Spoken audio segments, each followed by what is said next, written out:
말씀 전도서 1장 1절 말씀입니다. 같이 합독하겠습니다. 전도서 1장 1절 말씀 다 같이 읽겠습니다. 시작. 다윗의 아들 예루살렘 왕 전도자의 말씀이다. 아멘. 전도서라는 말은요, 나바르 코헤레트라는 그 히브리어로 쓰였습니다.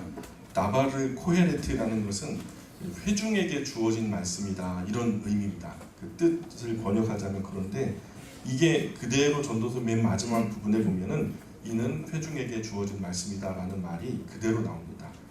그런 말이 그대로 전도서의 제목이 되었고요.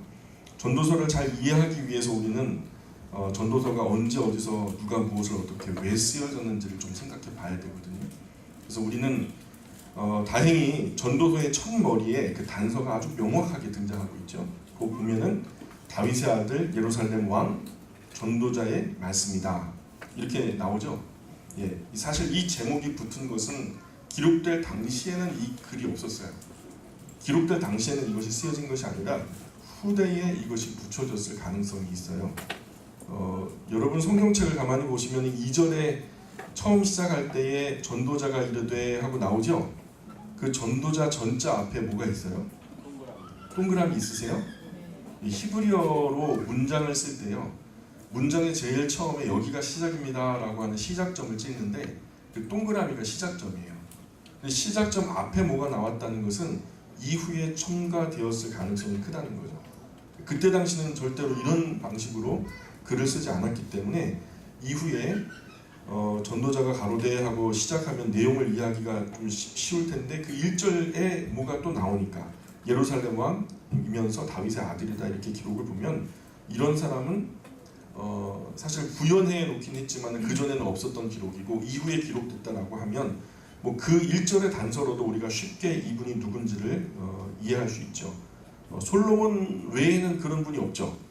그죠? 그런데 간혹 솔로몬이 쓴 것 같지 않은 부분들이 등장해요. 중간에 전도서를 읽다 보면 전도서의 그 저작이 솔로몬이 과연 이것을 썼을까 하는 의심스러운 부분들이 나타나서 학자들마다 의견이 분분합니다. 그래서 이것은 아마 솔로몬의 저작이 아닐 것이다 라고 주장하기도 해요. 근데 그 대표적인 학자가 바로 마르틴 루터입니다. 루터가 이게 아닌 것 같다 이렇게 했기 때문에 많은 학자들이 그것을 따르거든요. 그래서 그럼에도 불구하고 정말 본문을 읽어 나가면 이 전도서의 저자가 똑부러지게 솔로몬이다라고 말하기 어려운 부분이 있기도 하지만 그럼에도 불구하고 아직까지 전도서 저작이 성경학자들 간에 솔로몬 외에 다른 저작일 가능성은 거의 희박하다, 이렇게 받아들여진 것이 맞는 얘기고요. 그런 이유가 이제 방금 전에 말씀드렸듯이 1절이 첨가된 것일 수 있다라고 하는 주장 가운데서 나타나는 이야기입니다. 솔로몬이라는 증거도 없어요, 사실은. 그러나 1장 1절을 후대에 첨가하는 것으로 보며 또 솔로몬의 작품이 아니라고 또 시비를 걸어도 꼭 솔로몬의 작품이 아니라고 말할 근거도 사실은 없다는 거예요. 그래서 이런 복잡한 저작에 관한 싸움은 우리는 잘 몰라도 돼요. 이건 학자들이 알아서 하고, 학자들이 아무리 싸워도 주님 부르실 때까지 이게 해결이 안 될 것 같아요. 이 저작 싸움하다가 결론은 우리가 정작 중요한 전도서의 내용으로는 들어가지도 못하고 그 교훈은 한번 이렇게 넘겨보지도 못하고 끝나버리면 안 되지 않습니까? 그러니까 이런 저작에 관한 한 시비가 있구나 라는 것만 아시고 그런 부분이 있구나 하고 넘어가시면 될 것 같습니다. 내용 안에서 유익한 교훈 많이 얻으시면 됩니다. 누군가 와서 저작 가지고 막 시비를 걸 수도 있어요. 그런 시비를 걸 때 모르면은 참 바보가 되잖아요. 그죠? 그리스도인인데 성경에 대해서 모른다 하면은 모르는 사람이 와가지고 물어볼 때 참 그게 창피하지 않습니까? 그러니까 그런 것을 의도를 가지고 와가지고 못된 의도로 우리에게 물어볼 때에도 안다, 우리도 안다 하면서 대답해 줄 수 있는 그 정도는 우리가 이해를 하고 있어야 될 줄 압니다. 주후 90년경에 이스라엘 얌니아, 야브네, 현재 지명 야브네라고 하는 곳에서 구약 정경 전도서를 포함시킬까 말 것인가, 구약 39권 중에서 전도서를 넣을 것인가 말 것인가, 맨 마지막까지 고민하면서 애를 먹였던 책이 전도서입니다. 왜냐하면 그때도 방금 전에 말씀드렸던 저작에 관한 한 이해가 있었거든요. 왜 이 저자가 문제가 되냐 하면 옛 문학 중에서, 문학의 장르 중에서 묵시문학이라는 게 있었어요. 묵시문학이라고 들어보셨어요? 묵시문학은 자기가 써놓고 자기가 쓰지 않았다고 유명한 다른 사람들의 이름을 빌려와서 그 사람의 이름을 붙여버리는 거예요. 내가 썼으면서 이순신 장군이 썼다, 내가 썼으면서 세종대왕이 썼다, 이렇게 자기가 썼으면서 유명한 다른 사람의 이름을 따와서 문서를 만드는 거예요. 그럼 목적이 뭘까요? 왜 그러는 걸까요? 예? 그 문서를 유명한 사람의 이름을 빙자해가지고 많은 사람들에게 퍼뜨리기 위한 거예요. 어떤 목적을 달성하려고 하는 것이 이른바 묵시문학의 목적이거든요. 예를 들어 이순신 장군이 이 글을 썼다 그러면은 내가 썼다는 것보다는 훨씬 더 유명해질 테니까. 그래서 내가 그 썼다고 하면은 한 사람 읽을까 말까 한데 이순신 장군이 썼다 그러면은 적어도 뭐 100명, 1000명, 10,000명은 읽겠죠. 이런, 그래서 아무리 좋은 목적을 가졌어도 남의 이름을 빌어서 어떤 목적을 이루기 위해서 쓰여지는 묵시문학이라고 하는 장르 자체가 좋지 않게 보이거든요. 그러나 전도서가 묵시문학의 형식으로 쓰여진 것은 아니라고 봐요. 또 전도서 1장 2절부터 보면 1장 2절부터 보시면은 헛되다는 말이 반복되잖아요. 또 어떤 분은 이 전도서를 너무 염세주의적이다, 또 너무 비관적인 거 아니냐, 삶에 대해서 너무 비관적으로 접근하는 거 아니냐, 이렇게 오해하시는 분도 많아요. 많은 분들이 이 전도서는 참 비관적인 책 이렇게 오해를 하시는데, 내용 중에 사실은 근데 그 내용이 진행되는 동안에 염세주의나 비관주의가 아니라 뭐 쾌락주의도 나오고 방관주의도 나오고 별의별 것들이 다 나오거든요. 그러니까 이런 다양한 이야기가 나올 때마다 그때마다 이 책은 무슨 주의다 할 것이 아니라 1장부터 12장까지 끝까지 다 읽어보고서 종합적으로 평가해야 저는 공평하다고 봐요. 그래서 전도서를 평가하기 위해서는 자초지종 1장부터 마지막 장까지 전체를 다 읽어보고 결론적으로 다 들어보고 그 다음에 전도서는 무엇이다 이렇게 말할 수 있는 것이 옳다라고 저는 봐요. 그래서 전도서 초반에는 허무주의, 염세주의, 비관주의, 뭐 쾌락주의 그런 말 하지 마시고 전도서 결론까지 함께 달려갈 수 있기를 바랍니다. 중간에 엄한 소리 하시면 안 돼요. 일반적으로 하나님이 없는 온 세상 사람들이 추구하는 것 대개가 한 3가지 정도로 추려지게 되는데, 첫 번째는 무엇을 가지겠다라고 해요. 뭘 가지겠다, 그죠? 아주 기본적인 욕구죠. 뭘 갖고 싶다. 두 번째는 뭘 하고 싶다. 그리고 세 번째는 뭐가 되고 싶다. 뭐 이런 욕망이 우리 안에 내재되어 있죠. 이런 맥락 안에서 돈과 명예, 뭐 지식, 이성의 유혹, 뭐 권세 등 다 설명될 수 있어요.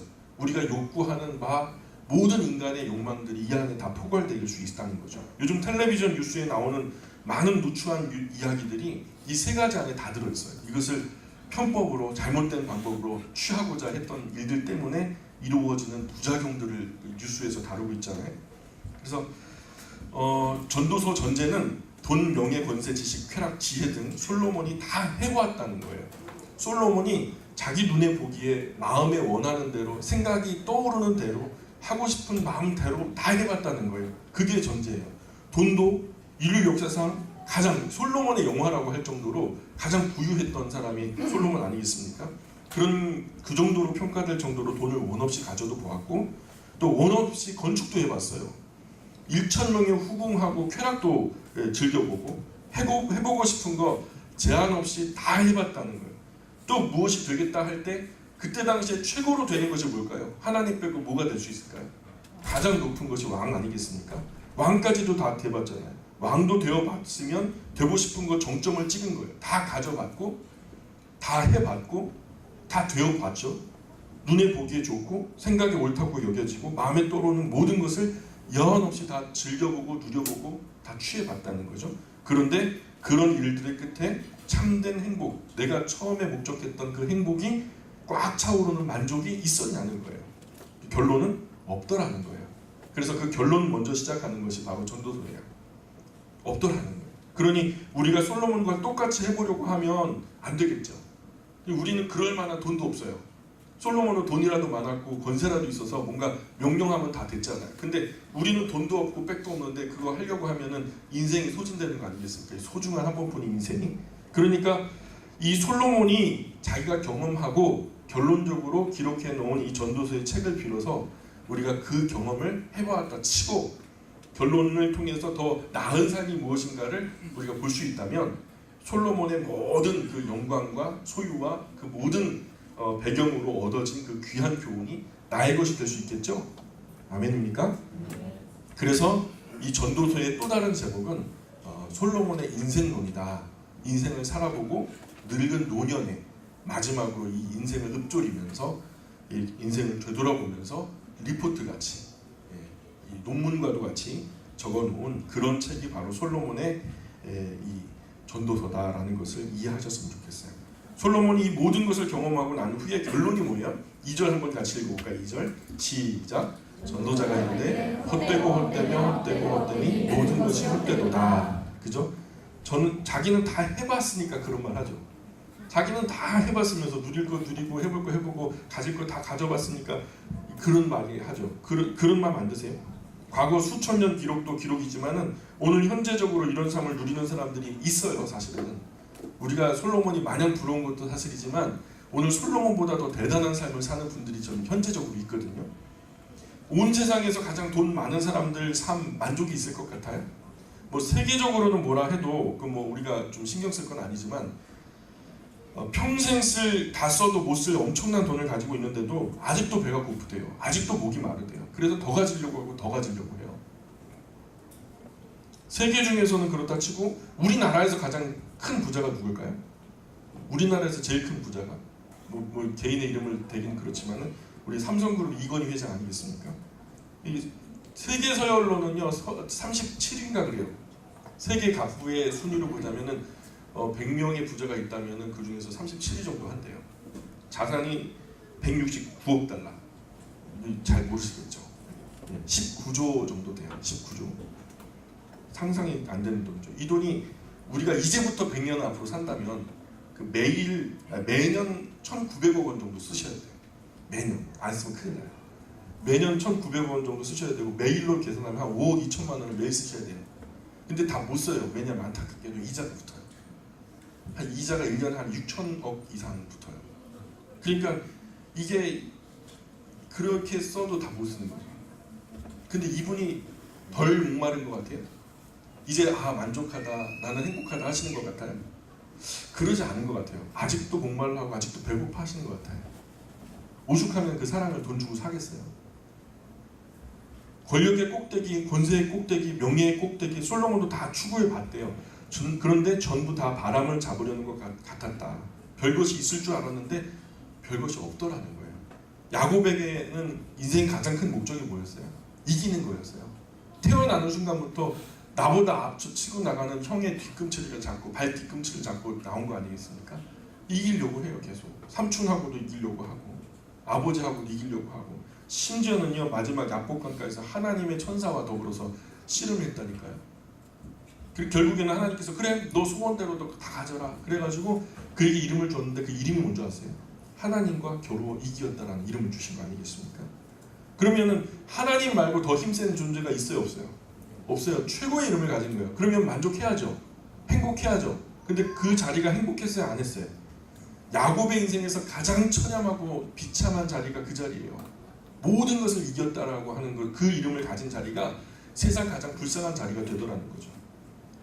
제가 아침부터 김새고 맥 빠지는 소리를 드리는지 모르겠어요. 그래서 여러분의 희망의 날개를 꺾는 소리를 하는지 모르겠지만 학생들이 축구하고 공부하는 것도 그죠? 직장인들이 성실하게 일하는 것도 자영업자들이 열심히 장사하는 것도 진짜 예뻐지려고 그냥 땀 뻘뻘 흘리면서 그냥 운동하고 또 그냥 막 먹을 거 먹고 싶은데 안 먹고 말이에요. 멋져지려는 욕심도 허무하더라는 거예요. 끝까지 들어보셔야 된다고 제가 말씀드렸어요. 어떤 엄마가 딸이라고 낳았는데 낳아놓고 보니까 너무 미안한 거예요. 딸인데 너무 미안한 거예요. 왜 미안할까요? 얼굴이 못생겼어요. 그래서 현대의학의 힘을 빌려가지고 돈도 많이 들여가지고 얼굴을 좀 개조를 해주려고 업그레이드 해주려고 비싼 돈 주고 수술을 했는데 수술 도중에 가버려요. 어떤 아들도 턱이 그냥 막 모나고 막 그래가지고 이거 좀 깎아주겠다고 그냥 마음 먹고 온 가족이 그냥 그렇게 했는데 양악 수술이라고 그러더라고요. 턱을 깎는 그 양악 수술을 받다가 못 태어났어요. 또 딸이 요즘에 최근에 일어난 일들만 몇 개만 줄여보면 엄청나게 많거든요. 근데 최근에 또 딸이 가슴이 작대요. 가슴이 작으면 작은 대로 크면 큰 대로 다 별의별 사람 다 있으니까 그렇게 생긴 대로 살면 좋은데 크게 해준다고. 돈을 비싼 돈 주고 엄마가 또 그렇게 억지로 야 그러면 안 된다, 너 시집도 잘 가고 뭔가 앞으로 잘 되려면 이렇게 해야 된다 해갖고 가슴을 크게 하는 확대 수술을 시켜주려고 가고 수술을 받는 도중에 딸이 죽어버린 거예요. 그러니까 이것에 충격을 받고 안 하겠다고 하는 거 그냥 엉덩이 두드려가지고 그렇게 하게 해갖고 결국엔 죽어버린 거 아니겠어요? 그러니까 이 엄마가 비관해갖고 또 자살을 해버렸어요. 우리 주변에 일어나는 현실이에요. 그냥 만족하면서 살아야 해요. 그죠? 우리가 부활해도 그럴까요? 우리가 부활해도 요만치로 생길까요? 우리가 누누이 말씀드리지만 부활하면 절대 아닐 겁니다. 그죠? 그날이 오면은 지금 우리가 아무리 예쁘고 멋진 연예인 데리고 와도 나중에 부활하게 될 우리의 모습과는 비교도 못할 만큼 우리는 훨씬 더 아름답고 멋지게 부활하리라고 믿습니다. 그러니 이 땅에서는 적당히 해야 돼요. 적당히. 좀 불만스럽더라도 적당히 하셔야 돼요. 적당히 하세요. 시작. 적당히 하세요. 적당히 하셔야 돼요. 웬만하면 염색도 하지 마시고 자연스럽게 추하지만 않게 더럽지만 않게 살았으면 좋겠어요. 근데 그 수염 길렀다가 뭐 잘랐다가 그건 제 자유잖아요. 그죠? 그런 거. 그런 작은 자유에 만족하면서 막 길러가지고 제가 말씀드렸더니 세 분이 진지하게 제가 여쭤봤거든요. 세 분은 길러보시라고. 자유인데 뭐 죄도 아닌데 한번 해보시라고. 근데 네 분이 목사님 지저분해요. 그래서 다수결의 원칙에 의해서 제가 깎아버렸어요. 그거는 뭐 그렇잖아요. 긴 팔 입었다가 뭐 짧은 팔 입었다가 그죠? 치마 입었다가 바지 입었다가 소박한 자유에 만족하면서 사셨으면 좋겠어요. 어쩌면 해 아래 행하는 모든 일들이 정말 아무 의미가 없는 것처럼 보이죠. 이 2절의 말씀대로라면 참 살고 싶지도 않아요. 근데 이제 인생의 확실하고 선명한 목적을 잘 잡고 한 걸음이라도 걷더라도 10걸음 100걸음 걸을 생각하지 마시고 한 걸음을 걷더라도 바르게 걷자. 바른 방향 위에서 목적지에 가까워지도록 바른 방향으로 걷자라는 거예요. 그래서 전도서를 통해서 그런 인생의 바른 방향을 설정하는 그런 귀한 시간이 되었으면 좋겠어요. 최소한 우리 주일 낮에 이 예배 시간에 전도서가 끝날 때 마침표를 찍을 때는 내 인생의 방향이 바른 방향으로 걷고 있는가, 이것이 점검이 완료되는 그런 은혜의 말씀이 되었으면 좋겠습니다. 자, 2절, 3절, 4절 같이 읽어보겠습니다. 전도서 1장 2절, 3절, 4절 시작. 전도자가 이르되 헛되고 헛되며 헛되고 헛되니 모든 것이 헛되도다. 해 아래에서 수고하는 모든 수고가 사람에게 무엇이 유익한가? 한 세대는 가고 한 세대는 오되 땅은 영원히 있도다. 예, 굉장한 지도자가 사라지면 세상이 금방 망할 것 같죠. 대단한 어떤 지도자가 엄청난 그 카리스마를 가지고 지도력을 행사했는데 이분은 뭐 세기가 낳은 뭐 인물이다 이럴 정도로 그분이 이제 돌아가시면은 세상은 다 끝날 것 같았는데 그분이 돌아가셔도 금세 더 탁월한 분이 일어나더라고요. 명예 권세 별거 아니더라고요. 곧 다른 사람으로 채워지더라는 말입니다.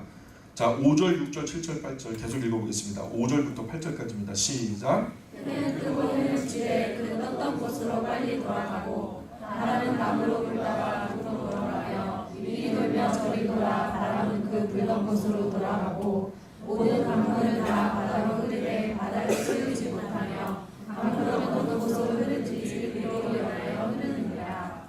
모든 만물이 피곤하다는 것을 사람이 말로 다 말할 수는 없나니 눈은 보아도 족함이 없고 귀는 들어도 가득 차지 아니하노라. 지금도 요즘 아이들 유명세 대단하죠. 아이들이 웬만한 중소기업 뺨칠 정도로 수익이 대단합니다. 뭐 대기업에서도 부러워할 만한 엄청난 명예권세를 누리면서 그런데 좀 몇 년 지나면 그분들이 다 없어져요. 그 친구들이 없어지고 더 젊고 싱싱한 아이돌 가수가 대수가 되고 나중에는 그 몇 년 전의 아이들은요 조상님이라는 소리를 듣더라고요. 연예계 안에서는요. 정치도 경제도 사회도 문화도 다 지나가 버리고 더 새로운 것이 일어나요. 지금 절대적인 것이라고 손에 쥐고서 이거 아니면 죽을 것 같아도 곧 몇 년 지나니까 그게 별로 우리가 집중할 만한 주안점이 없는 주변의 이야기로 전락되어 버린 것들을 많이 보게 돼요. 그런데 그것이 결국 새로운 것이 아니더라는 거예요. 과거에도 있었고 현재도 있고 앞으로도 있을 그런 것들이라는 것을 우리에게 말씀하면서 9절, 10절, 11절 읽어보겠습니다. 시작. 이미 어떤 것이 후에 다시 있겠고 이미 한 일을 후에 다시 할지라 해 아래에는 새 것이 없나니 무엇을 가르쳐 이르기를 보라 이것이 새 것이라 할 것이 있으랴 우리가 있기 오래전 세대들에도 이미 있었느니라. 이전 세대들이 기억됨이 없으니 장래 세대도 그 세대들과 함께 기억됨이 없습니다. 아멘. 시대가 지나가면 사람들이 기억도 안 해주죠. 그래서 또 기억해주면 뭐랍니까? 기억해주면 뭐래요? 별것도 아닌 기억, 그죠? 옛 어른들이 그 속담에 호랑이는 죽어서 가죽을 남긴다고, 그죠? 사람은 죽어서 가죽을 이름은 남기고, 그죠? 근데 가죽 남겨봐야 뭐 합니까? 호랑이 가죽 남기면 뭐예요? 그거 바다에 깔고 앉는 그냥 뭐 돗자리 되는 거죠. 사람 이름 남겨봐 보면은 뭐 대단한 것 같지만요, 굉장한 이름도 결국 일상에 묻혀버려요. 내가 지금 점심에 뭐 먹을까 이게 더 중요하지 그 이름이 별로 크게 중요하지 않더라고요. 세상에 유한한 역사 안에 좋은 이름 남겨봐야 뭐 얼마 못 갑니다. 남기려면 영원한 하나님 나라에 남겨야지 유한한 이 나라에는 100년도 못 가요. 이 이름은 작게라도 남아야 되지 않겠나요? 우리 하나님의 나라에 내 이름 석자 뭐 큰 의미는 아니더라도 작게라도, 그죠? 이 세상에 남아봤자 세상 자체가 없어질 거 아닙니까? 맞습니까? 성경의 말씀대로라면 이 세상이 없어질 거죠? 없어질 세상에다 이름 남겨봤자 뭐합니까? 없어지지 않을 영원한 나라에 우리 석자 이름 새겼으면 좋겠어요. 그러니 세상에서 너무 많은 사람들이 유명한 사람이 되겠다고 꿈을 꾸지 않았으면 좋겠다는 거죠. 우리 그리스도인들이 그러지 않았으면 좋겠다는 거예요. 그런 꿈 빨리 깨져야 됩니다. 이 세상에서는 잊혀져도 하나님 나라에서는 아름다운 이름으로 불려지는 그런 인생이 되기를 축원합니다. 12절 읽어볼까요? 시작. 나 전도자는 예루살렘에서 이스라엘 왕이 되어. 이 말씀을 보니까 확실히 이스라엘 왕이 되었다는 것을 보니까 솔로몬의 기록이 확실한 것 같죠? 확실한 것 같아요. 13절 계속 읽어보겠습니다. 시작. 마음을 다하며 지혜를 써서 하늘 아래에 생하는 모든 이를 연구하고 살핀즉 이는 괴로운 것이니 하나님이 인생들에게 주사 수고하게 하신 것이라. 아멘. 정말 그 바보 같은 사람, 아무것도 알지 못하는 사람에게 지혜 연구의 시간을 갖다 100년을 줘도 별로 발전이 안 될 거예요. 근데 정말 똑똑한 이곳에서 전문 분야의 전문가가 이런 부분에서 연구를 한다면 굉장히 큰 괄목할 만한 발전이 있겠죠. 근데 솔로몬만큼 지혜가 있었던 사람은 없었거든요. 근데 그런 지혜로 해 아래 행하는 모든 일들을 자기가 공부했대요. 연구했대요. 그러니까 얼마나 큰 발전이 있었겠어요. 그래서 당시 이런 사람은 솔로몬 외에는 없었어요. 솔로몬이 가만히 보니까 하나님께서 사람들로 하여금 수고하게 하셨다라는 것을 깨달았다는 거예요. 하나님 우리가 수고하지 않아도 살 수 있게 하실 수 있어요. 그죠? 하나님의 전능하심으로 우리가 수고하지 않아도 먹고 살 수 있게끔 하실 수 있을까요? 없을까요? 확신이 안 서시는 것 같은데요. 하나님의 전능하신 능력으로 우리가 수고하지 않아도 땀 흘리지 않아도 먹고 살 수 있는 길을 여실 수 있을까요? 없을까요? 있어요. 그런데 그렇게 살게 하지 않으시고 수고하면서 살도록 하셨대요. 이마에 땀이 흘러야 되고 상사 눈치 봐야 되고 또 몸이 부셔져라 그냥 또 일을 해야만 먹고 살 수 있도록 그렇게 하셨다는 거예요. 왜 그러셨을까요? 하나님 도대체 왜 그러셨어요? 여러분, 유한한 인생 안에서 어떻게든 아등바등 일하면서 일하느라 바빠가지고 조금이나마 죄를 좀 덜 짓게 하시려고 그러신 것 같아요. 계속해서 한번 읽어볼까요? 14절부터 18절까지 한번 읽어보겠습니다.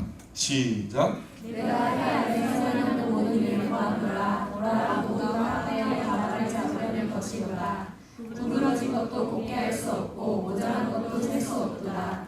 내가 내 마음속으로 말하여 이르기를 보라 내가 크게 되고 지혜를 더 많이 얻었으므로 나보다 먼저 예루살렘에 있던 모든 사람들보다 낫다 하였나니 내 마음이 지혜와 지식을 많이 만나보았음이로라. 내가 다시 지혜를 알고자 하며 미친 것들과 미련한 것들을 알고자 하여 마음을 썼으나 이것도 바람이 저려는 것인 줄을 깨달았도다. 지혜가 많으면 고민도 많으니 지식을 더하는 자는 그 지식을 더하느니라. 모를 때는 아무 문제가 없었는데 알게 되니까 고민이 많아져요. 아무 문제 없이 아무 생각 없이 할 때는 이것도 먹고 저것도 먹고 이것도 쓰고 저것도 썼는데 그냥 알게 되니까 근심과 상심이 크더라는 거죠. 내가 내 옆에 삐딱한 사람 하나 곱게 하려고 하면 돼요, 안 돼요? 내가 삐딱한 성격 가지고 삐딱한 생각 가진 사람 바르게 하려고 하면은 그게 되던가요, 안 되던가요? 그게 안 돼요. 모자란 거 채워 넣으려고 해도 계속 비어요. 우리가 레위기 이야기 하기 전에는 아무거나 맛있게 잘 드셨죠? 그죠? 레위기 이야기 하기 전에는 뭐 개고기도 드시고 막 이것저것 다 내 입에 원하는 대로 다 먹었는데 그게 어떻게 몸에 안 좋아요 하고서 그걸 알게 되니까 이게 먹는데 망설여지시죠? 그것도 참 쉽지 않은 일인 것 같아요. 그죠? 2장으로 넘어가겠습니다. 2장으로. 2장 1절 같이 읽어보겠습니다. 시작. 나는 내 마음에 이르기를 자 내가 시험 삼아 너를 즐겁게 하리니 너는 나를 누리라 하였으나 보라 이것이 헛되도다. 예, 솔로몬의 마음에 내가 시험 삼아 너를 즐겁게 해오겠다. 그러니까 모든 즐거움 제한 없이 한번 다 누려봐. 너 눈에 원하고 너 마음에 생각이 떠오르고 생각 가운데 생각나는 모든 거 너가 원하는 모든 거 한번 해봐. 제한 없이. 뭐 금전적으로 제한이 있었겠어요? 환경적으로 제한이 있었겠어요? 왕이나 됐고 뭐 엄청난 물질도 가졌고 권세도 있었으니까. 그래서 자신의 즐거움과 기쁨을 위해서 모든 물질적인 제한과 경계를 풀어버린 거예요. 그래서 솔로몬의 마음에 그냥 이런 마음이 들었을까요? 그냥 밑도 끝도 없이 그냥 솔로몬처럼 살려고 하는 사람들에게 교훈을 주시기 위함이 아닐까요? 솔로몬처럼 살려면 돈도 많이 들고 시간도 열정도 엄청나게 손해볼 테니까 한 사람 그렇게 살아보고 이 사람의 리포트를 한번 받아보고 너도 그렇게 살 건지 한번 결정해봐라. 이런 말씀을 하려고 하시는 거 아니겠습니까? 2절부터 계속 읽어보겠습니다. 2절부터 6절까지 말씀 읽어보겠습니다. 시작. 내가 웃음에 관하여 말하여 이르기를 그것은 미친 것이라 하였고 희단에게 대하여 이르기를 이것이 무슨 소용이 있는가 하였노라. 내가 내 마음으로 깊이 생각하기를 내가 어떻게 하여야 내 마음을 지혜로 다스리면서 술로 내 육신을 즐겁게 할까. 또 내가 어떻게 하여야 천하의 인생들이 그들의 인생을 살아가는 동안 어떤 것이 선한 일인지를 알아볼 때까지 내 어리석음을 꼭 붙잡아 둘까 하여 나의 사업을 크게 하였노라. 내가 나를 위하여 집들을 짓고 포도원을 일구며 여러 동산과 가원을 만들고 그 가운데 각종 과목을 심었으며 나를 위하여 수목을 기르는 산림에 물을 주기 위하여 옷들을 팠으며. 행복해 보려고 우승도 사보고 희락도 사보고 술도 다양하게 마셔보고 그죠? 큰 사업도 벌려보고 건축도 해보고 큰 포도원 농장도 사서 경영도 해보고 여러 수려한 산과 과수원 뭐 이런 곳에 과수원 농장을 지어도 보고 연못도 깊게 파고 과목들도 또 물도 주고 그것으로 그죠? 연못에다가 막 잉어도 길러보고 막 하고 싶은 거 다 해봤다는 거예요. 제가 사실은 땅집에 사는 게 소원이거든요. 땅집에 마당이 있었으면 좋겠고요. 그 마당 한쪽에 연못이 하나 있었으면 좋겠어요. 이 조그맣게라도 이렇게 파가지고 거기다가 이제 금붕어 같은 거 키우는 거죠. 해보려고 했으나 근데 안 하기로 마음 먹었어요. 왜냐 솔로몬이 해봤는데 별로 좋지 않더래요. 자 7절 8절 계속 읽어보겠습니다. 7절 8절 시작. 남녀노비들을 사귀고 하였고 나를 위하여 집에서 종들을 낳기도 하였으며 나보다 먼저 예루살렘에 있던 모든 자들보다도 내가 소와 양떼의 소유를 더 많이 가졌으며 금과 왕들이 소유한 보배와 여러 지방의 보배를 나를 위하여 쌓고 또 노래하는 남녀들과 인생들이 기뻐하는 첩첩들을 많이 두었더라. 예, 그런데 좋았다는 거예요? 안 좋았다는 거예요? 안 좋았다는 거예요. 많은 노비와 양떼, 소떼, 은금, 보배, 수많은 첩첩, 자기를 위해서 노래하는 연예인들도 따로 두었대요. 그렇게 했대요. 첩첩이 몇 명? 1,000명. 그죠? 그런데 좋았대요? 안 좋았대요? 안 좋았대요. 안 좋았대요. 9절 10절 계속 읽어보겠습니다. 시작. 내가 같이 찬송하여 나보다 먼저 예루살렘에 있던 모든 자들보다 더 찬송하니 내 지혜도 내게 여전하노라. 무엇이든지 내 눈이 원하는 것을 내가 금하지 아니하며 무엇이든지 내 마음이 즐거워하는 것을 내가 막지 아니하였으니 이는 나의 모든 수고를 내 마음이 기뻐하였으니라. 이것이 나의 모든 수고로 말미암아 얻은 몫이로다. 예, 눈으로 원하는 거, 마음으로 즐거워하는 것을 막지 않고 제한 없이 다 누려봤다는 거예요. 그 누구보다도 가장 크고 가장 높고 가장 넓게 다 누려봤다는 거죠. 하나님께서 솔로몬 한 사람에게는 그래, 너 하나는 해보고 싶은 무엇이든 네 하고 싶은 대로 다 해봐. 단 다 누려본 다음에 그 뒤에 리포트는 꼭 제출해라. 예. 그러니까 하나님은 이 전도서 한 권을 쓰게 하시려고 엄청난 경비를 투자하신 것 같아요. 눈이 원하는 거, 마음이 즐거운 거, 그것도 바보 같은 사람이 아니라 세상에서 가장 똑똑한 사람을 통해서 그것을 다 누려보게 했으니까요. 그렇게 허락하신 거예요. 세상 모든 사람이 다 솔로몬처럼 하면 난리가 날 테죠. 그잖아요. 세상 모든 사람들이 나 하고 싶은 대로 한번 해볼래요. 그러면은 지구가 뭐 온전하겠습니까?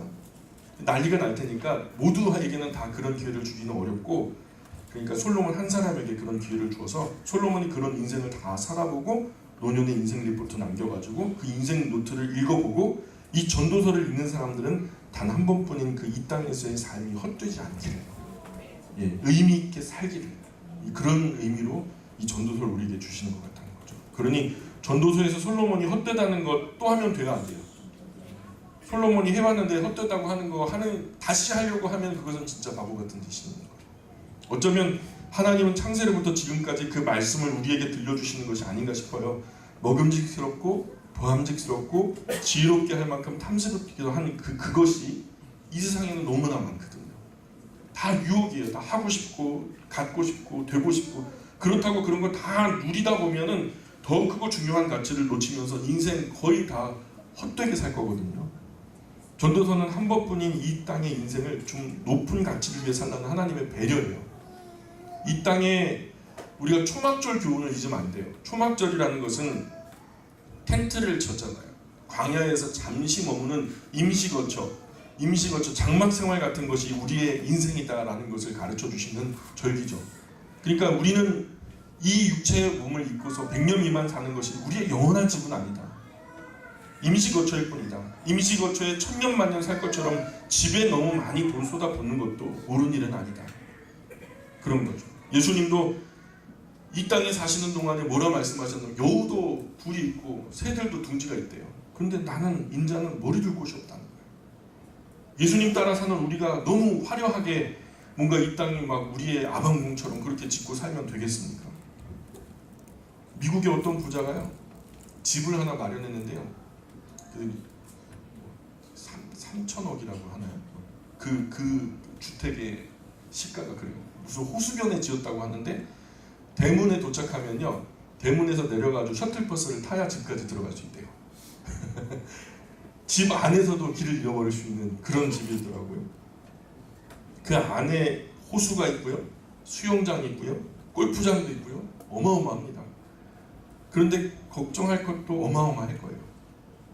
그냥 우리 사는 집 그냥 작게 단촐하게 그냥 문 하나 딱 닫아 걸면 되고, 뭐 방걸레 몇 번 이렇게 쓱쓱 하면은 다 치울 수 있는데, 거기는요 청소하려면은 난리가 나요. 기업이 동원돼야 될 것 같아요. 그냥 단촐하게 작게 미니멀리즘하게 그렇게 살다가 주님 부르실 때 미련 없이 다 내려놓고 갈 수 있는 좀 개나리 보침 같은 우리의 삶이 되었으면 좋겠어요. 11절 계속 읽어보겠습니다. 11절 시작. 그후에 내가 생각해본즉 내 손으로 한 모든 일과 내가 수고한 모든 것이 다 헛되어 바람을 잡는 것이며 해 아래에서 무익한 것이더라. 뼈 빠지게 일해가지고 TV 드라마 영화에 나올 만큼 근사하게 좋게 다 했는데 이루고 나니까 허무하더라는 거예요. 무언가를 이룰 때 기쁜 것 같잖아요. 그 이루는 과정이 참 기쁘죠. 이루면 만족은 잠깐이고요, 그 다음 언덕이 보여요. 이거보다 더 좋은 것들이 보이거든요. 지평이 열려요. 이 세상에 그런 언덕이 끝이 없거든요. 그러니 인생길 더디 걷더라도 지금 현재 이 순간에 나의 사랑하는 가족과 지인과 함께 소소하지만 확실한 행복을 찾아 먹으면서 사시는 것이 가장 지혜로운 삶이라고 저는 믿어요. 그래서 12절부터 한번 또 볼까요? 12절, 13절, 14절 읽어보겠습니다. 시작. 내가 우리가 지혜와 망령됨과 어리석음을 보았나니 왕 위에 오는 자는 무슨 일을 행할까? 이미 행한지 오래전에 이를 돌림이라. 내가 보니 지혜가 우매보다 뛰어나니 빛이 어둠보다 뛰어나도다. 지혜자는 그의 눈이 그의 머릿속에 있고 우매자는 어둠 속에 달리지만 그들 모두가 당하는 일이 모두 같으리라는 것을 나도 깨달아 알았도다. 사람이 살면서 사람으로 당할 마땅한 일을 지혜자는 지혜롭게 당하고 우매자는 우매하게 당해요. 근데 중요한 것은 둘 다 당해요. 사람으로서 마땅히 당할 고난과 아픔의 일들을 지혜자는 지혜롭게 당하고 우매자는 우매하게 당하거든요. 결국 둘 다 당하거든요. 당하기는 매한 가지죠. 지혜자도 아파요, 우매자도 아파요. 지혜자는 지혜롭게 아프고 우매자는 우매하게 아파요. 지혜자도 슬퍼요, 우매자도 슬퍼요. 지혜자도 배고파요? 우매자도 배고파요? 지혜자도 우매자도 다 목말라요? 당하는 모든 것이 같아요? 결국 지혜자도 죽고 우매자도 죽는다는 얘기예요. 히브리인들 탈무드에 보면 하나님이 왜 죽음을 허락하셨을까? 이런 질문을 해요. 그게 이제 문답식으로 되어 있기 때문에 그 대답이 뭐냐면 사람에 불과한 것을 알게 하기 위함이다. 사람에 불과하다는 것을 알게 하기 위함이다. 이렇게 써 있어요. 사람들이 점점 살기 좋아지고 문명이 발달하고 손에 들려진 휴대폰이 막 2G에서 3G, 3G에서 4G, 지금 5G까지 나와갖고 뭐 이제는 뭐 창조 영역까지 막 그냥 얘기를 성경적인 얘기를 막 해요. 자신들이 막 창조주가 되는 것처럼 이제 자꾸 자기들이 하나님 줄로 착각하는 것 같아요. 옛날 로마 황제들이 그랬어요. 옛날 로마 황제들이요. 그냥 막 전 세계로부터 막 은근 보석이 막 그냥 몰려들고요. 그것을 쌓을 것이 없이 막 곳간에 쌓이고 그리고 그 아름다운 보석으로 꾸며진 그 왕좌 위에 앉아 있으면 그 황제의 보좌 위에 앉아 있으면 그리고서 수많은 나라의 귀인들이 와가지고 자기 발 아래 막 고개를 숙이고 막 그러다 보니까 수많은 사람들에게 추앙을 받고 막 그러다 보니까 자기가 신인 줄도 착각하는 거예요. 그래서 말하면 말하는 대로 다 되니까 그래서 온 세계에 자신은 신이라고 선포한 황제가 한둘이 아니에요. 사람이 교만해지잖아요. 교만의 끝자락에는 뭐가 있냐면 내가 하나님이네 하는 게 있어요. 말만 안 했을 뿐이지 그런 삶과 그런 요소들이 있어요. 요즘 시대를 살아가는 사람들의 마음에 마치 과거 로마 황제만큼이나 교만함이 보여요. 자기가 하나님인 줄 착각하는 사람들이 참 많은 시절이에요. 판단도 함부로 해요. 그리고 그 판단이 절대적이고 우울해요. 옳다라고 주장해요. 틀릴 수 있다라는 생각을 하지 못해요. 생각도 함부로 해요. 전혀 하나님을 두려워하는 일이 없어요. 솔로몬도 자신의 지혜가 굉장해서 우매자보다 훨씬 나은 삶을 사는 것을 알았는데 노년이 되어서 인생의 결국을 보니까 지혜로운 사람의 지혜로움이나 우매한 사람의 우매함이 똑같다라는 거예요. 그냥 도토리 키재기다. 인생은 똑같다라는 거예요. 하나님과 삶 앞에서 겸손히 살아야 된다라는 교훈을 솔로몬이 얻었다라는 거예요. 자, 15절 16절 계속 읽어보겠습니다. 15절 16절 시작. 내가 내 마음속으로 이르되 우매자가 당한 것을 나도 당하리니 내게 지혜가 있었다 한들 내게 무슨 유익이 있으리요 하였도다. 이에 내가 내 마음속으로 이르기를 이것도 헛되도다 하였도다. 지혜자도 우매자와 함께 영원하도록 기억하며 얻지 못하나니 후일에는 모두 다 잊어버리지 못할 것이니라. 오호라 지혜자의 죽음이 우매자의 죽음과 일반이로다. 그죠? 지혜자도 우매자도 죽으면 결국 잊혀진다. 그죠? 그래서 죽은 사람을 망자라고 해요. 똑같은 것이죠. 결국 죽는 거죠. 죽음 앞에 별 노력도 큰 의미가 없는 거죠. 그래서 17절 18절 계속 읽어보겠습니다. 시작. 이러므로 내가 사는 것을 미워하였노니 이는 해 아래에서 하는 일이 내게 괴로움이요 모두 다 헛되어 바람을 잡으려는 것이기 때문이로다. 내가 해 아래에서 내가 한 모든 수고를 미워하였노니 이는 내 뒤를 이을 위에 남겨주게 됩니다. 그래서 솔로몬이 재위기간 40년 중에서 20년을 건축했다고 성경에 기록되어 있어요. 그죠? 20년 동안에 열심히 건축했고 남은 20년 동안에 뭘 좀 해보려고 했는데 이미 인생은 다 지나가 버렸어요. 다 지나갔고 뭘 좀 이루었다 했더니 죽을 날이 가까운 거예요. 이제 곧 이 삶과 죽음이 멀지 않구나 이런 것을 깨닫게 된. 그래서 아내는 일천이나 되고 그 일천의 아내들 가운데에서 내 아들이다 내 딸이다 나 달려 나오는 아이들은 많은데 얘가 누군지 알 수는 없고, 그죠? 그 중에 제일 똑똑한 놈을 한번 위를 물려주자, 보좌를 물려주자 해가지고 고민하다가 그나마 나은 놈이라고 세운 것이 그 세상 악하고 미련한 괴물 같은 나아마에게서 나온 로보암 아니겠습니까? 로보암의 사역을 보면 솔로몬이 뼈 빠지게 고생한 거 다 헛고생이라는 거예요. 그렇게 지혜로 엄청난 뭐 하늘을 호령할 만큼 땅과 하늘을 호령할 만큼의 엄청난 권세를 누렸지만 아들에게 물려주고서 그거 완전히 뭐 다 망가져 버리잖아요. 천하의 악당입니다. 그 놈에게 다 물려주고 눈을 감으니 눈이 제대로 감겼겠어요? 그러니까 다 바람을 잡는 것과 같이 다 헛되었다라고 말씀하면서 19절 계속 읽습니다. 시작. 그 사람이 지혜자일지 우매자일지야 누가 알려마는 내가 해 아래에서 내 지혜를 다하여 수고한 모든 결과를 그가 다 관리하리니 이것도 헛되도다. 맞죠? 그죠? 제 이야기가 아니라 솔로몬이 한 얘기예요. 제 임의로 말씀드리는 게 아니라 솔로몬이 했던 이야기를 그대로 전해드리는 겁니다. 20절 계속 읽습니다. 시작. 이러므로 내가 해 아래에서 한 모든 수고에 대하여 내가 내 마음에 실망하였도다. 무슨 말이에요? 태어나서 지금까지 한 모든 일에 대해서 실망했대요. 살면서 했던 모든 일에 대해서 실망했대요. 그러면 태어나지도 말았어야 되나요? 처음에 끝까지 들어보자 그랬잖아요, 우리가. 그죠? 이런 허무주의에서 끝나버리면 진짜 난리 나는 거예요. 그러면 안 되고 인내를 가지고 전도서 12장 끝까지 한번 가보시길 바래요.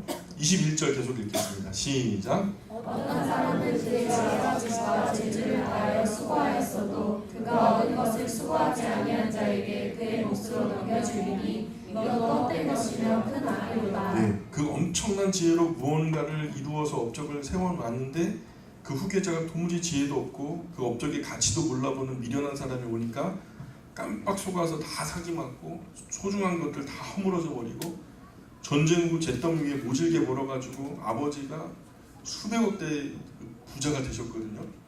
근데 그런 고생 끝에 막 전쟁도 경험하시고 그 잿더미 위에서 뭔가 일으키려고 하다 보니까 자기의 몸을 갖다 깎아 먹으면서 이룬 성과였던 거죠. 수백억 대 자산이 뭐가 필요해요? 그냥 그렇게 하늘나라 가셨어요, 아버지가. 얼마 전에 있었던 사건이에요. 근데 그 아버지가 돌아가셨는데 온기도 또 빠지기 전에 형제의 난이 시작된 거예요. 왕자의 난이. 그래가지고 아버지 관 앞에 놓고 형제끼리 칼로 찌르고 한 놈은 찌르고 한 놈은 죽고. 그래서 하나들은 죽고 하나들은 감옥 가고. 그 재산은 공중에서 어디로 가버리는지 알 수 없는 허무하게 된 거죠. 22절 23절 계속 읽습니다. 22절 23절 시작. 사람이 해 아래에서 행하는 모든 수고와 마음에 애쓰는 것이 묻은 소득이 있어야 일평생에 근심하며 수고하는 것이 슬픈 뿐이라 그의 마음이 밤에도 쉬지 못하나니 이것도 헛되도다. 일평생 노심초사 걱정 근심하면서 얻은 것이 무엇일까? 다만 슬픔뿐이다 이렇게 말해요. 그 얻은 것 때문에 밤에 잠도 안 오고 쉬지도 못하니까 헛되다 이렇게 말하고. 솔로몬이 그렇지 않아요? 전무후무한 지혜와 노력, 정성과 수고로 그런 왕국을 정말 엄청나게 이루어 놨는데 괴물 같은 아들 로보암이 뒤를 이어서 형편없이 되어버리고 마니까요. 다 물거품처럼 사라져버리는 거죠. 24절 계속 읽겠습니다. 시작. 사람이 먹고 마시며 수고하는 것보다 그의 마음을 더 기쁘게 하는 것은 없나니 내가 이것도 본즉 하나님의 손에서 나오는 것이로다. 그러니까 제때 건강한 음식 먹고 일할 때 행복하게 일하는 그 현재가 제일 큰 행복이라는 거예요. 이 행복은 하나님께서 우리에게 현재적으로 주시는 거죠. 욕심내서 10만 원짜리 먹어도 뱃속에 그냥 몇 배가 들어가는 건 아니더라고요. 무엇이든지 먹고 배부르면 부자도 배부르고 가난한 자도 만족한 거예요. 현재의 일이 즐거움이 돼야 되는 거예요. 일이 귀찮거나 부담스러우면 좀 곤란한 거죠. 많이 벌어오지 않아도 좋으니까 내 은사에 맞는 내 성품과 성향에 맞는 행복한 일, 평생 오래도록 행복하게 할 수 있는 일 찾아서 하는 것이 참 좋죠. 25절 계속 읽어볼까요? 시작. 먹고 즐기는 일을 누가 나보다 더 해보았으랴. 이런 고백 우리 많이 하죠. 누가 나만큼 맛있는 거 먹어봤을까? 세계 3대 진미라고 있대요. 육지에서는 트러플이라고 하는 서양 송로버섯인가요? 바다에서는 캐비아라고 하는 상어 알이고 공중에서는 이제 거위가 아니라 푸아그라라고 해요. 세계 3대 진미라고 하는데 송로버섯 트러플이라는 비싼 것이 한 1억 5천만 원 100g에 100g에 1억 5천까지 갔대요. 알비노 캐비아라고 1kg에 3,300만 원짜리 음식도 있대요. 그냥 한 일반적으로 한 1,200만 원 정도 한다는데 100g에 캔 하나가 한 67만 원 정도 한대요. 한번 드셔보시고 오늘 점심 때 한번 먹을까요? 푸아그라는 거의 가는데요. 지금 많이 싸져가지고 한 100g에 한 5만 원 정도면은 뭐 사 드실 수 있나 봐요. 근데 왜 이렇게 이상한 눈으로 저를 쳐다보시죠? 보통 냉장고에 그런 거 하나씩 쟁여놓고 드시잖아요, 그죠? 솔로몬만큼 맛있는 음식 많이 먹으면 사람 없을 거예요. 우리가 아무리 미식가라 해도 아무리 맛있는 거 좋은 거 많이 먹어봤다 해도 솔로몬만큼은 아닐 거예요. 그런데 26절 보실까요? 26절 시작. 하나님은 그가 기뻐하시는 자에게는 지혜와 지식과 희락을 주시나 죄인에게는 노고를 주시고 그가 모아 쌓게 하사 하나님을 기뻐하는 자에게 그가 주게 하시지만 이것도 헛되어 바람을 잡는 것이로다. 예, 하나님께서 기뻐하시는 자에게 지혜와 지식과 기쁨을 주시고 죄인에게는 노고를 주셔서 평생 쌓고 모으게 하시는데 그 모아진 것이 또한 하나님을 기뻐하는 자에게 돌아가더라는 거예요. 이것도 헛되고 바람을 잡는 것과 같다는 거예요. 하나님께서 기뻐하시고 하나님을 기뻐하는 정도? 그냥 주신 아내와 남편, 자녀 함께 화목하게 사는 것이 최고라고 해요. 사탄은 그 이상의 무엇이 있다고 자꾸 우리를 유혹하고 부추겨요. 야, 이게 다가 너 이렇게 한 번뿐인 인생 초라하게 살 거야? 뭔가 차라리 대장부로 태어나서 뭔가 해봐야 될 거 아니야? 인생 한 번뿐이 사는데 너 이 남자로 만족할 거야? 이런 식으로 계속해서 사탄은 우리에게 부추겨요. 그 이상적인 무엇인가를 가져야 된다라고 선명히 보이지도 않는 그를 향해서 우리의 걸음을 자꾸만 재촉해요. 그 마음은 급해요. 현재에 집중할 수 없어요. 그 이상의 무언가를 꼭 해야만 할 것 같아요. 그러니 더 이상 행복이 없어요. 그것을 이루기까지. 더 이상 이상한 행복과 만족, 무의미한 기쁨, 허탄한 쾌락 좋지 말고 하나님께서 주신 가정 안에서 소박한 만족과 행복을 충만히 누리시기를 주님으로 축원합니다. 우리 몇 절만 더 갈까요? 3장 1절부터 8절까지 한번 읽어보겠습니다. 3장 1절부터 8절까지 읽어보겠습니다. 시작. 목사의 계량이 있고 천하 만사가 다 때가 있나니 날 때가 있고 죽을 때가 있으며 심을 때가 있고 심은 것을 뽑을 때가 있으며 죽일 때가 있고 치료할 때가 있으며 할 때가 있고 세울 때가 있으며 울 때가 있고 웃을 때가 있으며 슬퍼할 때가 있고 춤출 때가 있으며 돌을 던져버릴 때가 있고 돌을 거둘 때가 있으며 안을 때가 있고 앉는 일을 멀리할 때가 있으며 찾을 때가 있고 잃을 때가 있으며 지킬 때가 있고 버릴 때가 있으며 찢을 때가 있고 깨맬 때가 있으며 잠잠할 때가 있고 말할 때가 있으며 사랑할 때가 있고 미워할 때가 있으며 전쟁할 때가 있고 평화할 때가 있으리라. 예, 그러니까 어떤 사람의 삶이 계속 맑은 날만 있는 것이 아니라는 거죠. 맑은 날 이후에는 분명히 흐린 날도 있더라는 것이죠. 그런 원리가 빈부 귀천을 막론하고 모든 사람들에게 적용되는 원리라고 말씀하시는 것이고요. 그러니 내 인생은 왜 그럴까 하면서 주저앉아 있을 이유도 없고요.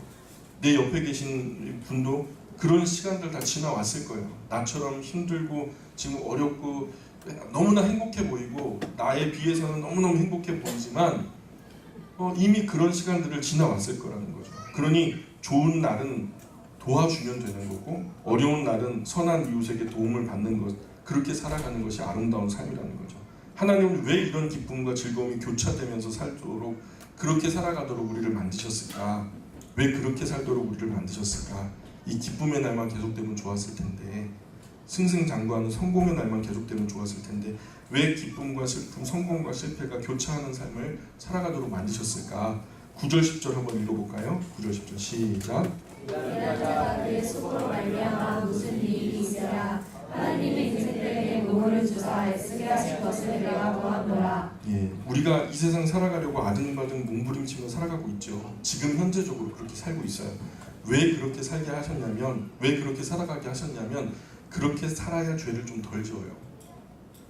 일 안 하고 덜 바쁘면 죄질 분이만 해요. 절대 예배당 가까워지는 게 아니에요. 예배당하고 멀어집니다. 또 폼나게 살고 멋지게 살려고 하다 보면은 예배당하고 멀어지고 하나님 보좌로부터 점점 멀어지는 거예요. 사람 먹고 살 만큼 벌어놓으면 죄짓기 쉬워지죠. 모자라서 망한 예는 거의 없어요. 넘쳐서 풍성해서 망한 예가 훨씬 많아요. 까딱하면 망합니다. 섰다고 생각하느냐 넘어질까 조심하라 하잖아요. 그러니 조금 숨차게 살면 좋죠. 어쩌다가 내가 이렇게 늙었지 하면서 시간을 내가 의식하지 못할 정도로 그렇게 살면 참 잘 사는 것 같아요. 최소한 그 안에는 바빠서 죄 지을 생각도 못했을 테니까. 11절 한 절만 더 읽어볼까요? 우리 11절까지만 할게요. 시작. 하나님이 모든 것을 지으시되 때를 따라 아름답게 하셨고 또 사람들에게는 영혼을 사모하는 마음을 주셨느니라. 그러나 하나님이 하시는 일의 시종을 사람으로 측량할 수 없게 하셨도다. 아멘. 그래서 하나님의 때는 항상 아름답습니다. 하나님의 때는 항상 정답입니다.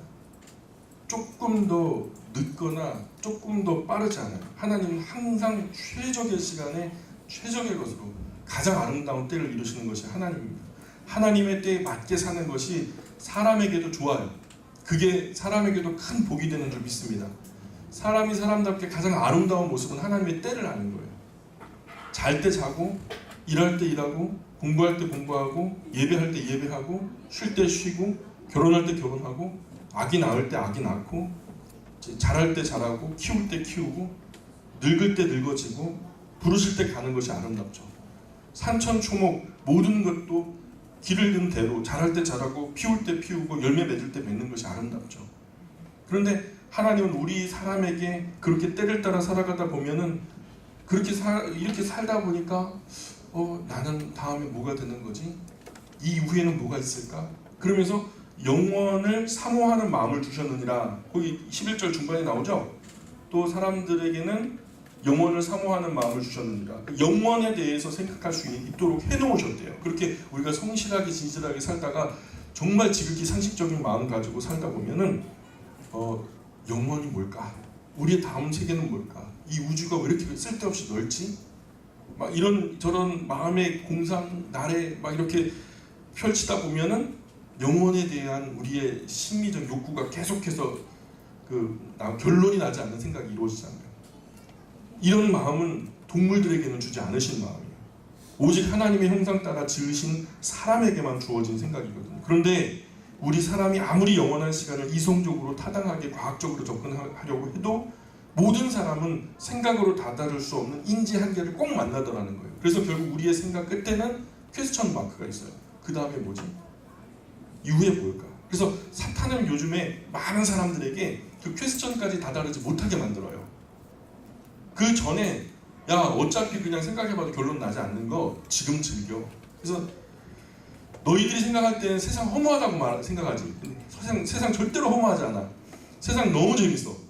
세상 이런 즐거움도 있다 하면서 그런 생각들을 사탄이 귀신들과 함께 우리 인류 가운데 엄청나게 퍼뜨리고 있거든요. 인생에 대해서 허무한 마음이 들 여유를 주질 않아요. 이것저것 계속 즐길 거리, 놀 거리, 누릴 거리 많이 준비해놨어요.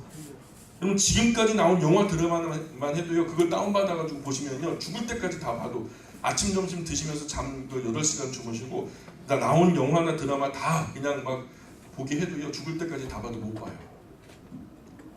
지금까지 출시된 여러분 우리 청한 게임 있잖아요. 지금 게임 그거 한 번씩만 즐겨도요, 죽을 때까지 평생 재밌게 놀 수 있어요.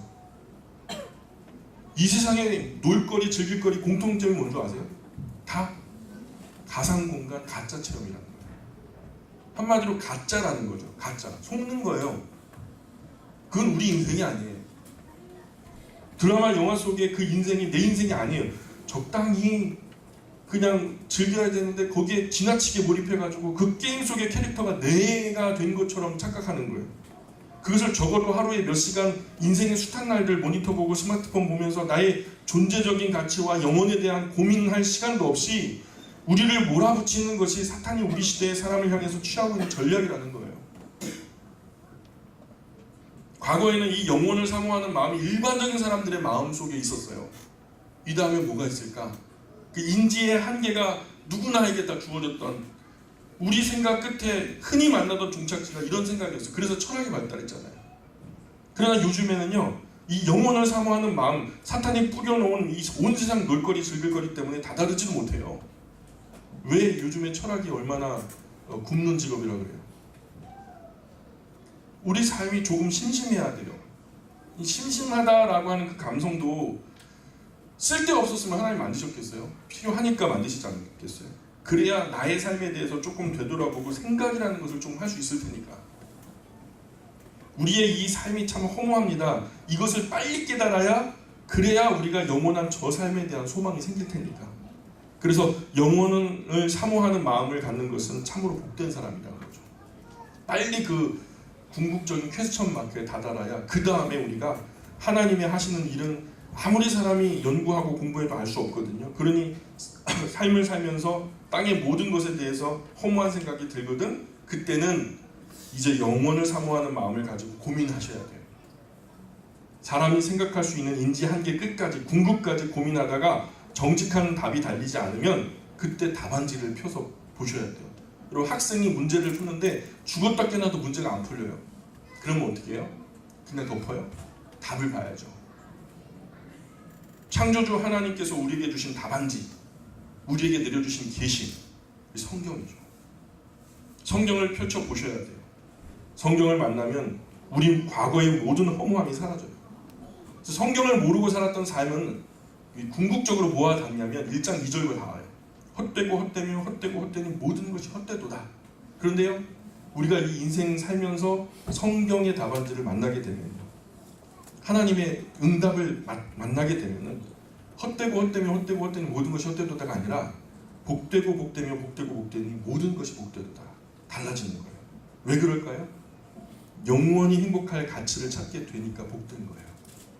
영원한 삶으로 안내되는 길을 찾게 되니까 복된 길이 열리는 거죠. 이런 사람은 복된 사람입니다. 그런 큰 답안지를 손에 들고 계신 것이 저와 여러분이에요. 또 한 주간 하나님 말씀을 성실하게 읽으시면서 승리하는 복된 한 주 되시기를 바랍니다. 우리 12절부터 다음 주에 계속해서 묵상하겠습니다. 기도하겠습니다.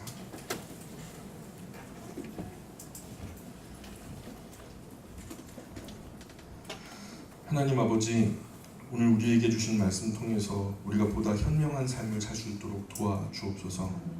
이 세상에 허무하고 헛된 일들이 많이 있지만 우리의 분복대로 성실하게 일할 수 있도록 그런 복된 일을 허락하여 주옵소서.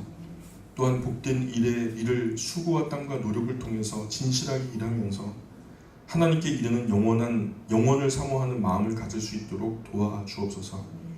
나아가 성경을 통해서 영원에 이르는 길도 찾게 도와주시고 또한 그 길을 진실되게 걷는 우리가 되게 하여 주옵소서. 그래서 우리의 이 땅 위의 삶이 하나님 앞에서 너의 삶이 헛되지 않았다라고 하는 영광스러운 평가를 얻을 수 있도록 인도하여 주옵소서. 예수님 이름 의지하여 기도합니다. 아멘.